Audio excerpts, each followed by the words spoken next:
1st, September 1st, and it's 5 p.m. 5 p.m. September 1st. Today is a Sunday, and there is a lot of sun outside. Comfortable. I'm gonna get comfortable. I'm gonna move around my place. I'm gonna take some stuff off and I'm gonna show my face in a few seconds. You know what I heard today, what I read about today, looking at the UFOs that have been confirmed for some reason. UFOs have been confirmed. I don't know if it was last year, probably is old news, but yeah, people is talking about that. So that's why today I'm gonna bring some real evidence that the UFOs exist. Yeah, right. That's what we're going to do today, right? Now, I can put this on the side a little bit. And there you go. There you go. Now my face is in the background. I don't know why. Now it's in the top. There. Got it. I'm a fucking pro. Yeah. Is it? Let's see. Can you hear whatever I put? Okay, that's working. So the Air Force dropping crash test dummies into the desert to test things like ejection seating. Why on earth was the Air Force dropping crash test dummies into the desert? That's actually a good question. Why were they doing that? Okay, well, probably they were testing something. Yeah. To test things like ejection seats at high altitude. Sounds... Yeah, that's reasonable, right? Reasonable. The only hiccup is that they didn't start dropping the dummies until 1953. Until 1953. 1953. So the first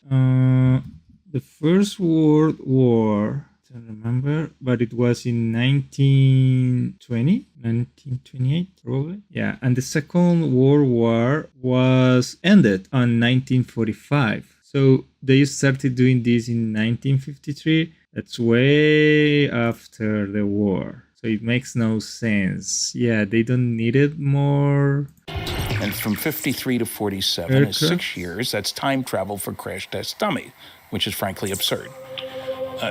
Secondly... Yeah, well, it is absurd. Is it absurd? Is it? I don't know. So the parachute was invented in 1783, but they were not testing the parachutes. They were testing the ejection thing, right? When was the ejection injection seat invented for the warplane?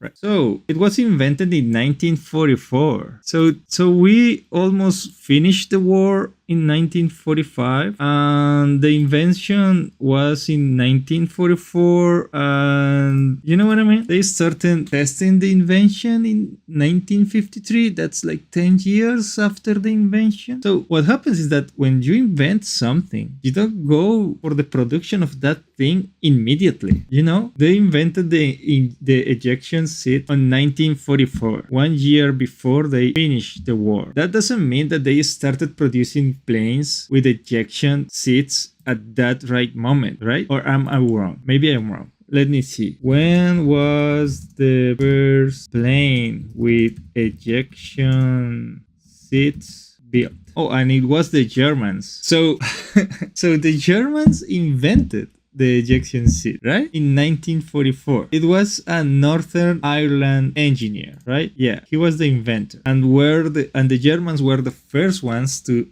implement them in an aircraft, right? Before that, they just jump out of the plane, of the aircraft where it was flying. So testing this makes sense to test it when they were implementing, right? Yeah. probably is 10 years after the invention, probably a few years after the Germans started implementing them, but the war was already over, so it makes no sense to just start testing the invention. Maybe it was tested before in Europe, or maybe it was tested before in Germany or whatever, and then the United States came and probably they invented some kind of thing and started testing after that. That makes sense, right? That makes more sense. So this is bullshit. What he's saying is bullshit. It makes sense. It actually makes sense. The crash test dummies had to be the same size and weight as pilots. Witnesses have told us the height was 3.5 to 4 feet tall. 3.5 to 4 feet tall. Let me see. American, so I don't know. What is that? 3.5, 3.5 feet, 2 meters. So that's 1 meter. 1 meter. And 4 feet, 1.2 meters. Okay, that's really small. That's really small. Yeah. Okay, that's really small. They wanted to test the size. Okay, that's something weird. That's something weird. But you have the photographs, right? You have the photograph. What is this photograph? From where? Witnesses have told us the height was 3.5 to 4 feet tall. The color was variously described as pinkish green, grayish. Okay, yeah. Dummies. They were dummies, small dummies. Maybe they were just testing with small ejection systems. And does it make sense to put a full doll in it? Green, slanted. And actually, old dummy. Let me check. Old dummy, human. Okay, it was green. Okay, that's not a common color for a dummy test. Probably. But you know what? It's witness. I need a picture or something. A proof. Eyes, you know? No nose, just 2 little nostrils, an inch slit for. I mean, they were dummies. Why would they use like a full figure human dummy with a face, with an eye, with that everything? We don't do that today. We don't do that. Mouth, 2 little orifices for ears, no hair, and the head was shaped like an inverted egg. Besides the question of whether people saw crash test dummies or aliens, there is another issue. What? Why is the Air Force spending more money and time to discredit claims about alien bodies? It's easy to say, me think. Okay, yeah, I don't know why. Why spend time telling people that the aliens that they see, they are not real? What is the problem? Just let it be. Let them be, right? It doesn't matter. But it does. Because nowadays there is like a lot of people saying that the earth is flat or whatever, and I don't see huge government organizations fighting the idea. I mean, they could, but they don't do it. Thinks thou doth protest too much. There's no other case that they've spent anywhere near this much time, money, effort, energy, lies, etc., as on this case. I mean, lies? What are they lying about? I understand the effort. I understand the thing, but you have to prove that they are lying. Yeah. I think they are fully aware that if the public buys Roswell, they've been indicted as liars, as misrepresenting the truth, as covering up, and there are some people who don't want to hear that. There is no... I mean, I don't believe. No, I don't think that's a problem. I think they invest so much money on it. Probably. Oh, well, they were in... Oh, yeah, they were in the Cold War, right? That's 1953, that's the Cold War. The espionage stuff and whatever. Let me check. Cold War. It was from 1947 to 1991. So yeah, they were in the middle of the Cold War, right? So probably they don't want you don't want when you are developing a new weapon, a new technology, like the parachutes or the ejection seats in this case. If you want to test that, and you don't want your enemy to know what the technology is and how it works, you probably will put some lies on the internet. You will say that no, we were not really testing ejection seats because the ejection seats doesn't exist, or because we were using dummies that are fake. So that's not true. We are not doing that. And probably people were publishing or selling pictures of the aircraft, of the technology outside. There was no internet, but they were putting them on the newspapers or distributing them some other way. So it was better to tell that it was all fake, or it was important to them to make the enemy or the other countries that were against you during the Cold War to not disclose, to not get the full picture of whatever you were doing. So probably this was like, you know what I mean? They were like saying lies. They were trying to manipulate the information so people don't think that they were developing the thing that they were developing in that moment. So for now, I'm not convinced. But you have 9 minutes. You still have like 8 minutes to convince me. So let's see. Question that the Air Force has been helpful in fueling conspiracy theorists' fires. But does this lead us closer to understanding what really happened? Unfortunately, no. But maybe, just maybe, that is the point. What? I suspect that perhaps the conflicting stories and theories that are being put out are actually done on purpose, purely to keep us in a state of confusion. That's the idea. That's what I'm saying. What if all this arguing about discs, balloons, mogul, tape, symbols, bodies and crash test dummies was very much intentional? Keep the public distracted with aliens, and the truth is easier to hide. Which truth? Let's go back to the very beginning. Probably they were really developing the thing, the new technology, the ejection seats, for example. They were developing that. They were developing other aircrafts, new models, new ways of transportation, faster, more efficient, and probably the aerodynamics of the planes were important for that thing. Don't allow people to take pictures of the thing, to publish them, to share these pictures with the enemy. So makes sense. It makes sense. Probably I would even create more fake information for the fact. So yeah, that might be the problem. That's why there is so many things around the aliens right now. Remember where we started.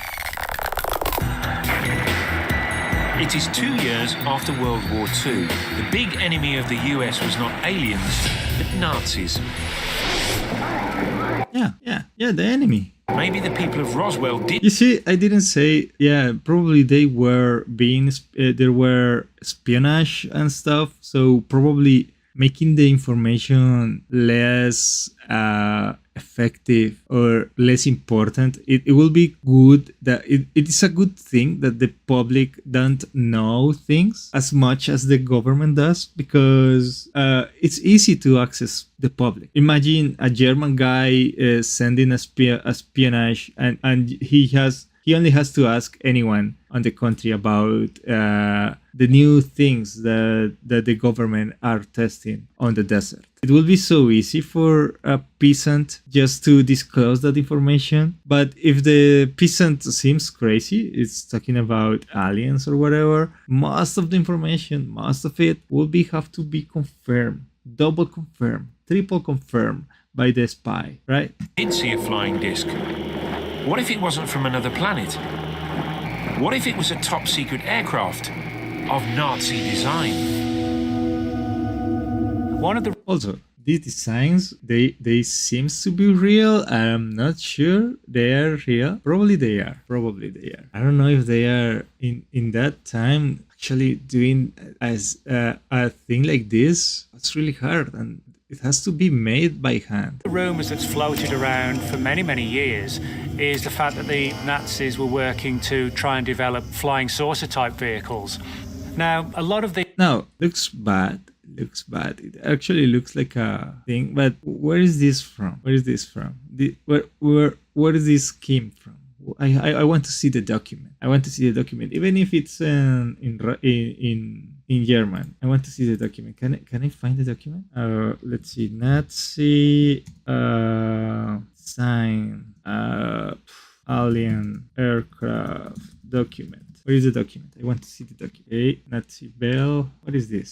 The die clock, the bell, was a purported top secret scientific technological device, wonder weapon, or wonder waffle. Wonder waff? Whatever. Developed in 1940s in Nazi Germany, first described by Polish journalist and author Igor whatever. It was later popularized by military journalist and author Nick Cook, who assisted blah blah blah. Okay, no, that's not it. That's not what I want. Nazi UFOs, these ones. Conspiracy theories, science fiction, comic books, claims or stories, circulated linking UFOs to Nazi Germany. The German UFO theories describe supposedly successful attempts to develop advanced aircraft or spacecrafts prior to and during World War II, further asserting the post-war survival of this craft is secret underground bases in Antarctica. Okay, yeah. But I want to see the documents. I want to see the document. Where can I see these documents? Document with graphs. Is this a graph? Yeah. Well, I have one. Is this a real document? Russian. No, but Russian document? No. I want to see the Nazi document. This document. Can I see it? Where is the document? Newly declassified schematics for USF. Okay, I have this one. Oh, but it's in Pinterest. It's in fucking Pinterest. I don't believe it in Pinterest. I'm not gonna believe it if it's in Pinterest. Where can I see that PDF with schematics? PDF. I want to see the PDF. Is there a PDF? Is there a document I can see? Wait, this one makes more sense. What? There is picture of the SAC AS6? What is this shit?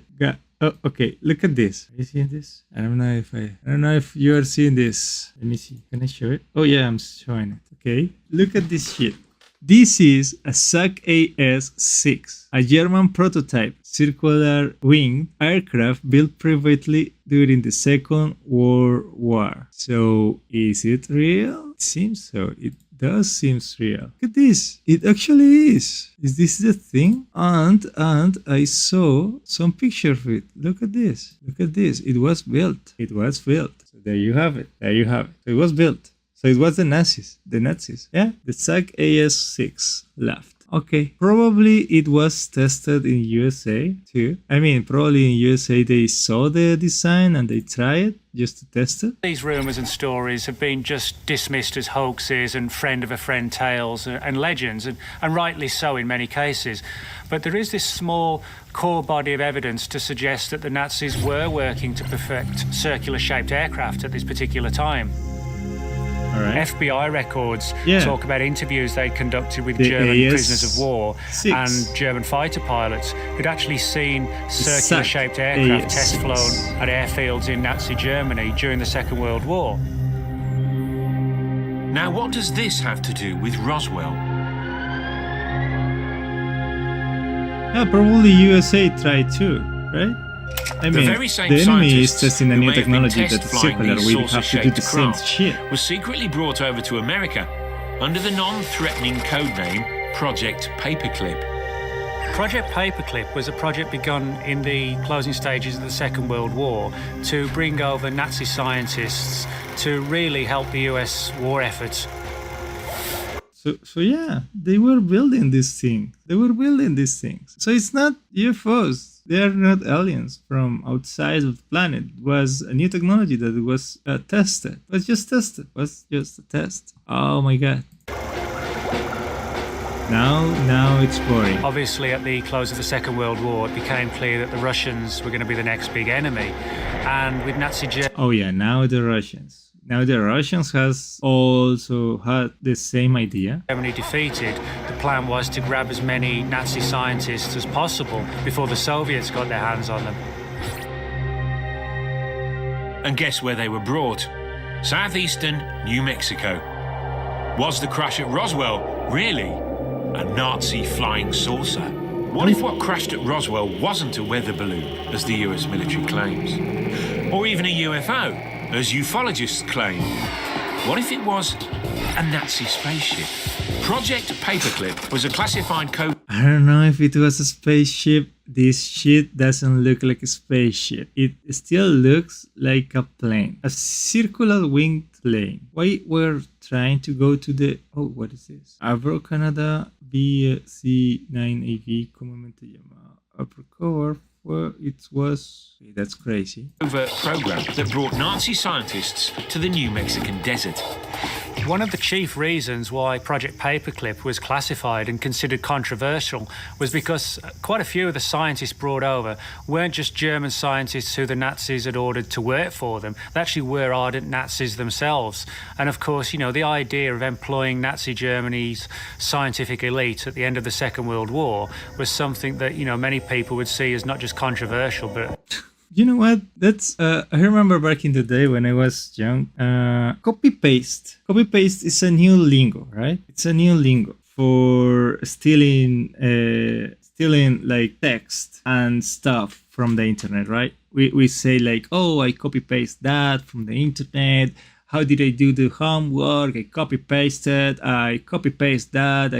Whatever. When I was young and there was no computers in my house, and I remember this because I'm from a third world country. Probably you guys on the first world, yeah, you probably had computers from the start. But in the third world, the computers got there like 15, not 10, not 5, but 15 years later. 15 years later. So when the first computer got built in United States or whatever, the first home computer, they were not very popular in my country. They were not. The first Windows operative system that people used in my country probably was Windows NT. And I'm not sure that was the first one. I'm not sure. Let me check, because it was Windows NT, Windows 97. So let me see. Yeah, it was Windows NT. It was created in 1993. The release rate. Oh, but it was in 1993. Okay. Oh, all right. Okay, so we were not that far away. Okay, but there was no internet in that time. There was no. It was internet, but there was not much of an access for the internet. So people still tell like paperclip. Paperclip was a way of like I put a document in a paperclip and then I just put it there. That was the copy paste. That was the copy paste lingo. The translation for the new copy paste lingo. A complete no-go. So yeah, paperclip were basically stealing information. That's what it is. Like Project Paperclip, it just means project steal information. They will put documents that were like official documents that you have to share, and then they just put another document that is not related to that, but probably it was important, and you put a paperclip on it and just present the document like yours, like new, like sharing, like stealing the information. What if the government has been using the idea of UFOs all along to cover up its own activities? Speaking But what activity? Oh yeah, stealing information. of which, what about the little green men? Paperclip might be a plausible explanation for the disc, but what about its 4-foot-tall pilots? What we have at Roswell was this huge field of debris that was found, and also reports of alien bodies in broadly the same location. Possibly this was a V2. Alien bodies. I mean, how difficult it is to make a doll. How difficult it is to make a small doll. It's not very difficult. It's not. Rocket launch, which were taking place at the time, brought over from Nazi Germany, with a crew of monkeys on board that crashed off range, and because this was the height of the Cold War and people didn't want the Russians to find out. Monkeys. Okay, monkeys are small. Okay, monkeys are small, and they were using monkeys to test stuff. So probably making a doll the size of a monkey made sense. That a flying disc story was put in place to hide this monkey experiment, if you like. The Air Force itself has denied that particular theory, but it is a fact that in the years that followed Roswell, experiments of this nature using monkeys on board V2 type rockets were indeed launched. I don't think they use these monkeys because these ones are really, really noisy. I think they use a different kind of monkey, not this one. You may or may not be surprised to know that the hardcore ufologists aren't fans of this theory either. There wasn't anything conventional there. No wire, no vacuum tubes, no rivets, no screws, no bolts, anything like that. If it was German technology, how did they use extraterrestrial components? What are you talking about, bro? They were dolls. Why would I use like oxygen tanks for a doll? I will just put something heavy and that's it. And call it a day. I don't need to.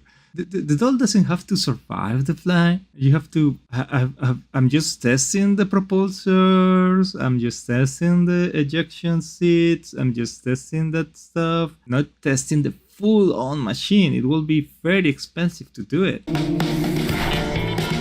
Let's face it, none of us, not even the ufologists, were there. Since 1947, people have searched for the truth of what happened in Roswell. Yeah, and there is so much information on the internet right now that it's impossible to determine, to know for sure what's true and what it's not true. We cannot believe on the pictures, we cannot believe on the videos, we cannot believe on the documents. Everyone can write them. So, yeah. But will the truth ever come out?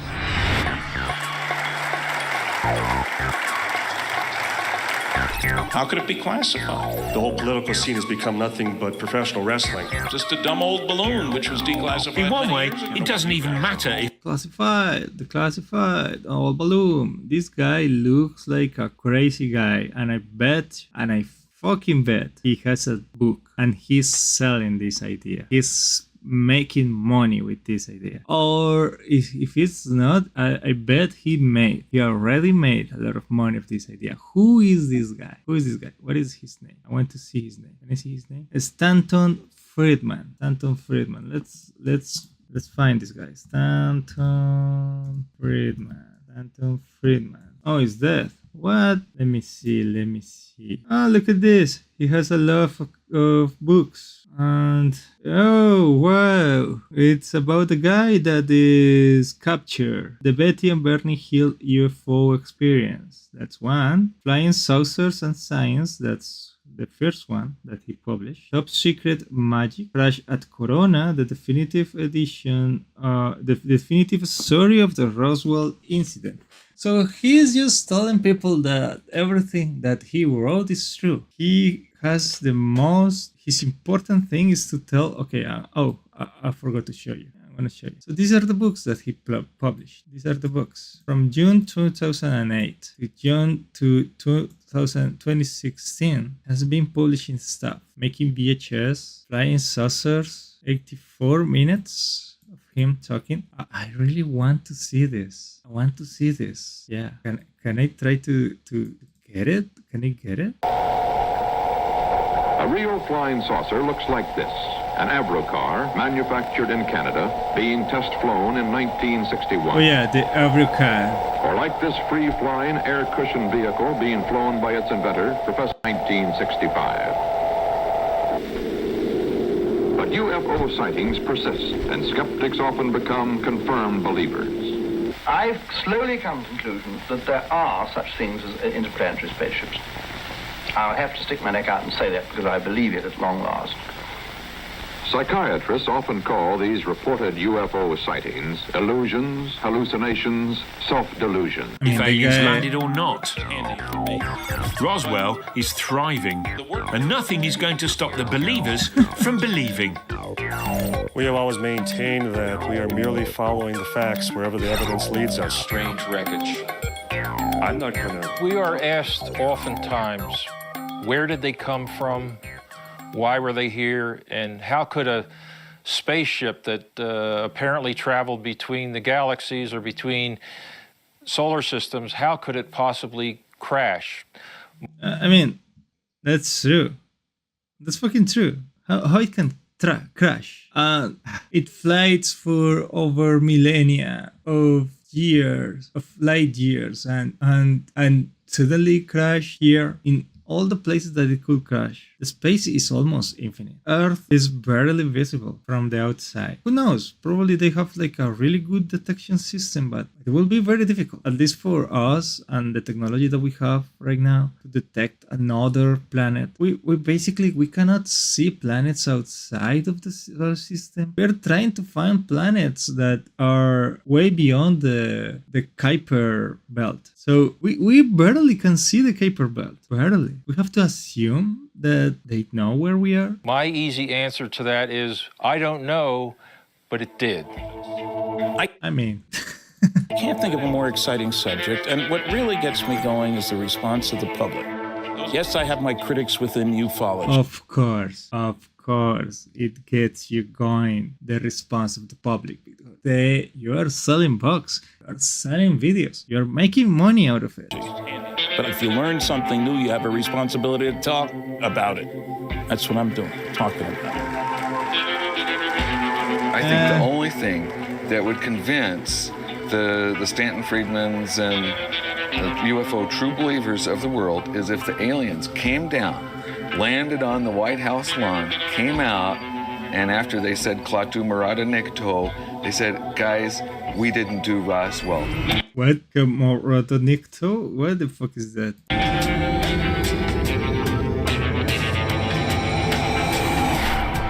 It may well be the case that in some military archive or a vault somewhere, we have the definitive proof. And if it surfaces or it doesn't surface, I still believe, an event of profound significance and controversy occurred at Roswell. But if there is a rational explanation, we still have to deal with one big problem.